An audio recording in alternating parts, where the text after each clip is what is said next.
train sipping, I ain't switching. I done brought my gang with me. Fresh out the freezer, my eyes dripping. Money coming in.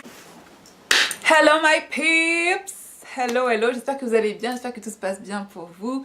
Ici c'est Madeleine et je suis une femme du net qui se met à sa disposition pour que vous deveniez les meilleures versions de vous-même, car j'ai plein de projets et je voudrais qu'on les réalise ensemble.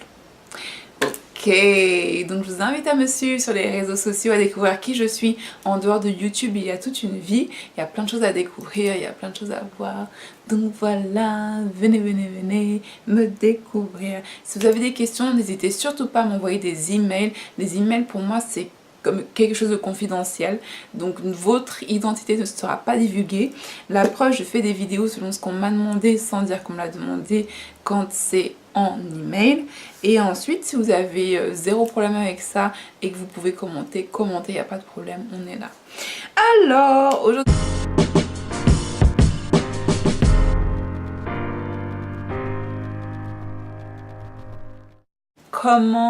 Comment aimer? C'est complexe. Alors, comment est-ce qu'on peut aimer ces complexes? Donc déjà, je ne parle que de choses que je connais ou de ce que j'expérimente. Donc, moi, je vais vous dire quels sont mes complexes. Alors, mon plus gros complexe, qui a été mon complexe pendant très longtemps, mais qui ne l'est plus aujourd'hui, c'est de ne pas avoir passé mon bac. Ouais. J'ai eu ce complexe là et en fait j'ai su en faire une force de ouf, c'est-à-dire toujours me retrouver dans des postes où on demandait des masters, où on demandait des bac plus 2, où on demandait des bac plus 5 et en fait faire le même boulot que d'autres personnes sans avoir mon bac. Donc je vais pas vous mentir, hein, j'ai galéré, avant ça j'ai eu des boulots. J'ai eu les boulots là, voilà, je suis passée partout. Il y a une vidéo dans laquelle je parle un peu des galères que j'ai eues en étant très jeune.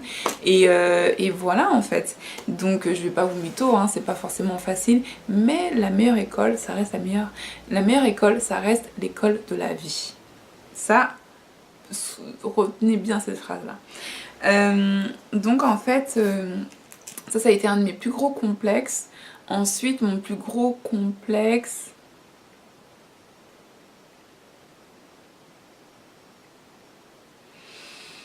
Je sais pas, j'ai eu des complexes un peu quand j'étais plus jeune, genre par exemple j'ai une petite poitrine, ou j'ai le nez un peu épaté. Et en fait ça c'est vraiment un complexe que j'ai... Je pense qu'à partir de l'âge où je suis... À partir du moment où je suis devenue adulte, c'est quelque chose que j'ai moins mal vécu. Parce qu'en fait j'arrivais quand même à avoir des copains et avoir des gens qui me trouvaient jolie et des trucs comme ça. Et en fait, il y a eu carrément un moment où je m'en battais les reins, en fait. Et en fait, aujourd'hui, par exemple, je m'en bats les reins. C'est-à-dire que même limite, j'ai plus tendance à... C'est pas forcément une bonne chose, hein, mais j'ai plus tendance à vouloir me montrer sous un jour où je suis moins jolie pour savoir exactement ce que les gens pensent de moi et savoir qu'est-ce qui est important à les yeux en me concernant moi. Est-ce que c'est mon attitude, la personne que je suis, ou c'est la gueule que j'ai? Et en fait, selon la réaction des gens, vous savez qui sont les gens en fait. Et donc pour moi, c'est devenu même un atout en fait.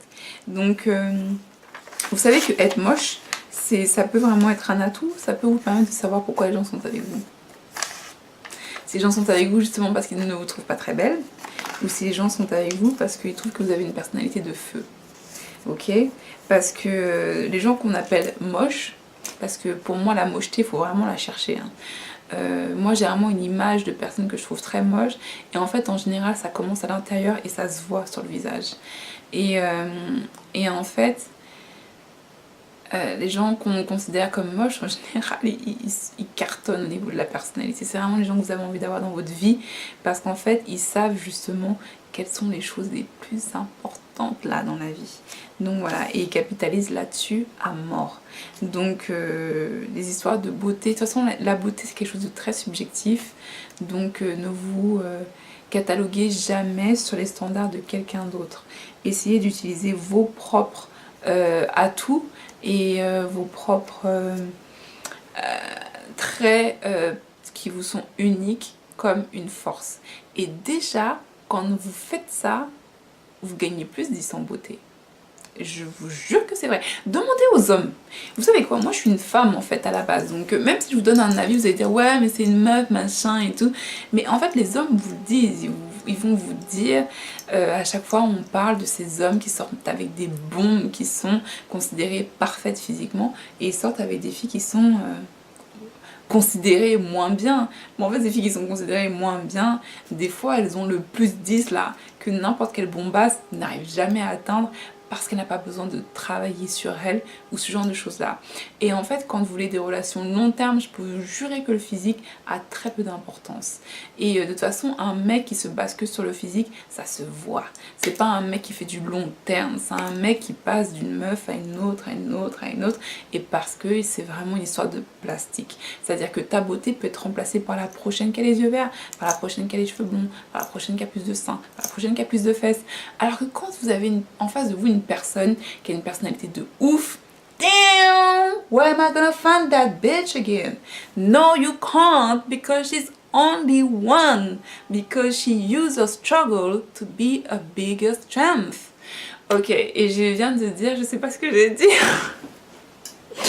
Je viens de dire, voilà, quand vous avez quelqu'un qui travaille énormément sur sa personnalité, vous êtes là, vous dites putain, mais où est-ce que je vais retrouver une autre meuf comme celle-là?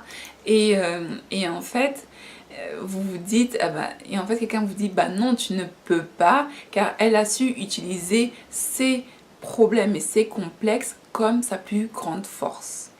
Alors, pour pouvoir aimer vos complexes, quels qu'ils soient, reconnaissez-les. Reconnaissez quels sont vos complexes. Soyez honnête avec vous-même. C'est quoi votre plus gros complexe? C'est quoi votre plus gros complexe? C'est quoi? C'est avoir des petits seins? Mettez des décolletés. C'est avoir des grosses fesses? Mettez un jean moulant. C'est avoir des cheveux crépus? Lâchez vos cheveux. C'est avoir les dents du bonheur? Souriez tout le temps. C'est avoir un... comment ça s'appelle, voilà, en fait reconnaissez vos complexes et exposez-les, parce que plus vous allez exposer vos complexes et plus vous allez les banaliser aux yeux des autres. À partir du moment où vous vous concentrez sur comment cacher ce complexe, vous en faites un truc puissance 1000, alors que des fois votre complexe, les gens vont vous regarder et vont dire what? Seriously? Like really? Vous voyez ce que je veux dire? Donc en fait, plus vous allez exposer votre complexe et moins les gens vont le voir comme quelque chose qui est très particulier. Non, ça va devenir une part même de votre personnalité, de la personne. En exposant en fait tous ces complexes-là, vous allez prouver aux autres que vous ne vous sentez pas coupable de ne pas être ce que eux, ils attendent. Parce qu'à la base, les gens n'ont pas à attendre de vous d'être comme ci, comme ça, comme ci, comme ça. Sauf si vous travaillez pour eux. Ils attendent que vous soyez... même pas, vous travaillez avec votre propre style, votre propre façon de faire.